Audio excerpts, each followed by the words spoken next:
Hello, hello. Kain po tayo. Ganitong ulam lang sapat na nilagang okra. Tapos, may ginisang alamang dito. Tapos maraming sili yung alamang at yung ating kanin ay sinangag.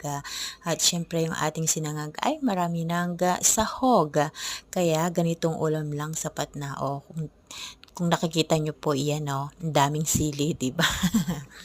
So ayan, kain po tayo at namimiss kong magkamay kaya nagkamay ako. Masarap kayang kumain 'pag nakakamay, 'di ba? So ayan, at yung aking okra diyan, hindi po yan overcook, malutong po yan. So ganito po ang gusto kong paglaga, malutong. So yan lang po. Thank you for watching. God bless everyone.